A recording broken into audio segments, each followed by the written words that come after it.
Muchas gracias, muy buenos días. Es un placer saludarles desde Santiago de Chile y agradecer al Inter-American Institute esta invitación. Quiero agradecer especialmente a mi amigo Ricardo Israel. Es un honor compartir panel con él y con Iván Whittier, que es un politólogo y un especialista en defensa y en derecho internacional muy reconocido en nuestro país.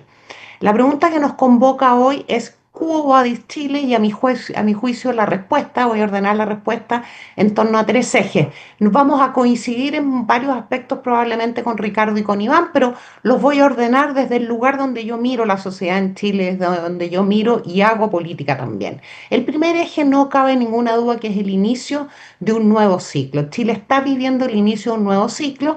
La llegada de José Antonio Caz a la presidencia no solo, ¿cierto?, tiene que mirarse como un signo de alternancia en el poder de cambio de signo político, sino también como el inicio de este nuevo ciclo con demandas muy concretas: seguridad, crecimiento económico y control de la migración. El resultado de la elección, como acaba de decir Ricardo, fue un mensaje muy contundente de una mayoría en Chile. Por primera vez, en una primera vuelta presidencial, la derecha, con sus tres candidatos, obtiene más del 50%. Y en el balotaje, José Antonio Caz alcanza una mayoría histórica para el sector, que es del 58% y un poco más, frente a la candidata del Partido Comunista, que llega al 42%. Y marco esto para que la audiencia comprenda, ¿cierto?, que en Chile tenemos un Partido Comunista activo, vigente, que es capaz de llegar a un 42% en una elección presidencial. El hito político que marca el inicio del ciclo anterior de inestabilidad política y social y de deterioro económico, sin ninguna duda, es el estallido en octubre del 2019, el estallido llamado estallido social, y el proceso constitucional que le sigue. El rechazo en septiembre del 2022 a la propuesta constitucional, la mencionó Ricardo Israel, marca, cierto, un punto, una cima en ese ciclo de inestabilidad, cuando el 62% de los chilenos rechaza algo que era mucho más que una propuesta constitucional, en un cambio de modelo desde la libertad y la democracia representativa a uno centrado en el igualitarismo, ¿cierto? Y un Estado que se entromete en todo. Y eso marca, ¿cierto?, el inicio de un giro de la sociedad chilena hacia los valores que conversan con los sectores políticos asociados a la derecha.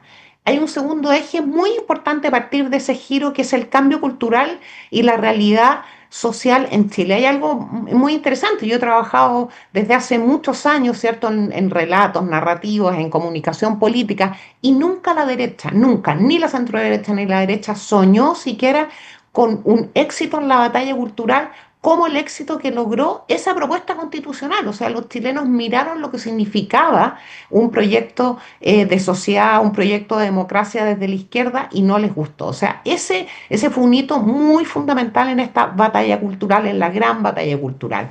Hoy día hay un giro muy importante en la sociedad.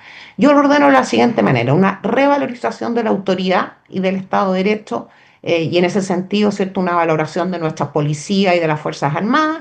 Segundo, una comprensión del papel del crecimiento económico, y en ese sentido también se revaloriza el esfuerzo y el mérito, incluso para la prosperidad, incluso por encima de las ayudas estatales, y eso está muy expresado en las encuestas Bicentenario, CEP y en todos los estudios de opinión. Y en tercer lugar, una resistencia casi, yo diría, cultural, ya no solamente por otros efectos de la inmigración. Yo también soy hija de padre inmigrante y nieta de cuatro abuelos inmigrantes, y me sorprende muchísimo, ¿cierto?, esto que ha ocurrido, pero no me sorprende desde el punto de vista del impacto que ha tenido esa migración masiva en el país en los últimos 10 años. Tuvimos años, ¿cierto?, una narrativa predominante que priorizó la redistribución del ingreso sobre la creación del valor, y hoy día vemos a una mayoría en Chile que ha redescubierto una verdad fundamental, como lo acaba de mencionar de cierta manera Iván: sin crecimiento no hay política social sostenible, y sin seguridad no hay libertad posible. En la encuesta Criteria del domingo pasado, un estudio bastante prestigiado en Chile, 68% de los chilenos respalda que estamos frente a una emergencia en seguridad, y 46% respalda que estamos en una emergencia económica. ¿Cuáles son los desafíos del gobierno de José Antonio Caz? en lo inmediato. Primero tiene que mostrar resultados en el combate frontal a la delincuencia y al crimen organizado, no solo porque eso ha cambiado la vida de los chilenos en los últimos años, sino porque fue su promesa fundamental. Por tanto, tiene la obligación de mostrar no solamente la instalación de ciertos elementos en la frontera, sino que resultados. Segundo lugar, tiene cierto que resolver una situación fiscal. El gobierno de Boric dejó una herencia muy compleja en esta materia, como todos los gobiernos de izquierda en materia fiscal. Tenemos niveles cercanos al nivel prudente de deuda, que el nivel prudente es un tope del 45% del PIB, y en paralelo, ¿cierto?, nos dejaron activos fiscales muy significativamente mermados. Tiene que sortear también con éxito la crisis por el precio de los combustibles. El gobierno anunció el lunes pasado en la noche un cambio al mecanismo de estabilización que en Chile se llama MEPCO, que estabiliza el precio del petróleo, y eso va a significar que a partir de mañana en nuestro país los combustibles, todos los combustibles van a tener un alza del 30% o más, y eso significa no solamente un aumento en el precio de la movilización de las personas a través del auto, el transporte público, sino que un alza prácticamente en toda la cadena productiva de nuestro país. Y este hecho ha generado al menos dos cosas, y creo que es muy importante que el gobierno lo mire y la oposición también. Primero, ha unido a la oposición.